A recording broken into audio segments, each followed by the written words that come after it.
नमस्कार। स्वागत है आज की इस चर्चा में। जब भी किसी देश पर कोई बड़ा संकट आता है ना, तो एक शब्द सबसे ज्यादा गूंजता है, त्याग या बलिदान। आज के इस दिलचस्प विश्लेषण में हम इसी अवधारणा की गहराई में जाने वाले हैं। हम कुछ ऐतिहासिक पन्नों को पलटेंगे और समझेंगे कि राष्ट्रीय संकट के समय जब साझा त्याग की बात आती है तो पर्दे के पीछे असल में क्या होता है। चलिए सीधे शुरू करते हैं। तो सबसे बड़ा सवाल जो हमारे सामने आता है वो ये है, जब कोई राष्ट्र कठिनाई से जूझ रहा हो तो त्याग का पहला कदम आखिर किसे उठाना चाहिए। ध्यान दीजिएगा, ये कोई राजनीतिक बहस नहीं है। ये एक बहुत ही गहरा, सोचने पर मजबूर करने वाला दार्शनिक प्रश्न है जो हमारे आज के स्रोत ने उठाया है। ये पूरा विश्लेषण इसी एक सवाल के इर्द गिर्द घूमता है और बिना किसी पक्षपात के आइए हम सब मिलकर इस मूल विचार को समझने की कोशिश करते हैं। भाग 1, त्याग की शक्ति। देखिए, स्रोत की माने तो सबसे दिलचस्प बात यह है कि आम नागरिक स्वभाव से ही अपने देश का साथ देने के लिए हमेशा तैयार रहते हैं। जब भी देश पर कोई आंच आती है, देशभक्ति की कोई कमी नहीं होती। लोग लिटरली हर मुमकिन मदद करने के लिए आगे आ जाते हैं। मतलब साफ है, संकट के समय जनता की नीयत या उनके समर्पण पर तो कभी कोई सवाल उठता ही नहीं है। भाग 2, एक ऐतिहासिक नेतृत्व का उदाहरण। अब आइए इतिहास के एक बहुत ही शानदार पन्ने पर नजर डालते हैं कि असल में प्रभावी नेतृत्व काम कैसे करता है। हमारे सामने भारत के पूर्व प्रधानमंत्री लाल बहादुर शास्त्री जी का उदाहरण है। जब देश भयंकर अन्न संकट से गुजर रहा था तो पता है उन्होंने क्या किया? उन्होंने सीधे टीवी या रेडियो पर आके जनता से अपील नहीं की, बल्कि पहला कदम उन्होंने ये उठाया कि सबसे पहले अपने ही घर में एक वक्त का खाना बंद करवाया। फिर दूसरा कदम, जब उन्होंने खुद उस भूखे रहने के त्याग को महसूस कर लिया, तब जाकर उन्होंने देश की जनता से एक वक्त का भोजन छोड़ने की अपील की।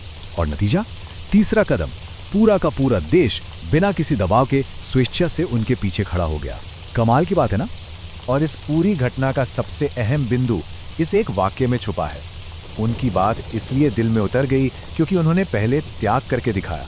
शास्त्री जी के उस ऐतिहासिक कदम की सफलता का यही सबसे बड़ा सीक्रेट था। जब कोई अपील करने वाला व्यक्ति खुद उस कठिनाई से गुजरता है तो उसकी आवाज में गजब का नैतिक अधिकार आ जाता है। ये उदाहरण बिल्कुल पुख्ता करता है कि भाई, दूसरों से किसी भी चीज की मांग करने से पहले उसका उदाहरण खुद सेट करना कितना शक्तिशाली होता है। भाग 3, नागरिकों पर आधुनिक मांगे।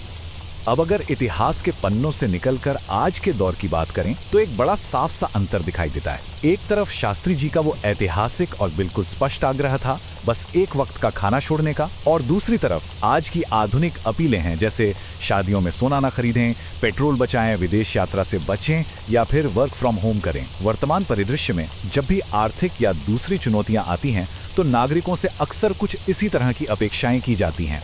अब देखिए, स्रोत का ये बिल्कुल नहीं कहना है कि ये आधुनिक मांगे गलत हैं, बिल्कुल नहीं। मुश्किल समय में संसाधनों को बचाना एकदम लॉजिकल और तर्कसंगत है, लेकिन ये स्वाभाविक रूप से एक बहुत बड़ा सवाल जरूर खड़ा कर देती हैं कि आखिर उदाहरण कौन स्थापित कर रहा है। जब एक आम इंसान से इन बलिदानों की उम्मीद की जाती है तो नजरें अपने आप नेतृत्व की तरफ उठ जाती हैं, ये देखने के लिए कि क्या वहां भी वही नियम और मानक लागू हो रहे हैं या नहीं। भाग 4, वीआईपी कल्चर पर सवाल। इसी बात पर स्रोत ने कुछ बहुत ही सीधे और तीखे सवाल दागे हैं। क्या राजनेताओं के वो बड़े बड़े काफिले छोटे होंगे? क्या सरकारी खर्चों में कोई कमी आएगी? क्या सड़कों पर ये वीआईपी कल्चर कभी रुकेगा? क्या बड़े आयोजनों के भारी भरकम बजट घटेंगे? या क्या राजनीतिक रैलियां छोटी होंगी? जब देश संकट में हो तो क्या बजट में कटौती के नियम सिर्फ आम जनता के लिए हैं या सिस्टम के शीर्ष पर बैठे लोगों के लिए भी? ये सवाल सोचने पर मजबूर जरूर करते हैं। और सच कहूं तो वास्तव में सारा असंतोष या घर्षण यहीं से पैदा होता है।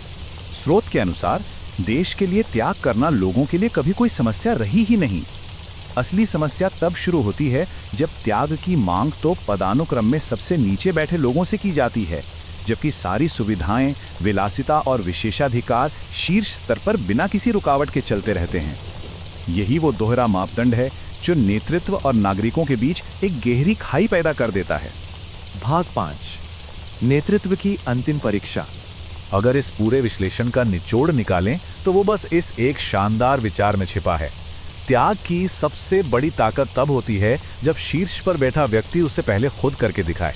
चाहे हम पुराने जमाने की बात करें या आज के आधुनिक युग की, जब कोई नेता कठिन नियमों का पालन सबसे पहले खुद करता है ना, तो उसे किसी को मनाने या फोर्स करने की जरूरत ही नहीं पड़ती। उसका अपना आचरण ही सबसे बड़ा संदेश बन जाता है। तो इस चर्चा के अंत में यह विश्लेषण हम सबके सामने एक बहुत ही गहरा सवाल छोड़ जाता है। क्या आज देश को लाल बहादुर शास्त्री जी के नेतृत्व वाले उस ठोस उदाहरण की आवश्यकता है, या फिर केवल और अधिक मौखिक अपीलों की? यह नागरिक जिम्मेदारी और राजनीतिक जवाबदेही के असली मतलब पर सोचने के लिए विवश कर देता है। शब्द प्रेरित जरूर कर सकते हैं, लेकिन कर्म ही वास्तव में किसी राष्ट्र को एकजुट करते हैं। इस विचार पर हम सबको जरूर मंथन करना चाहिए।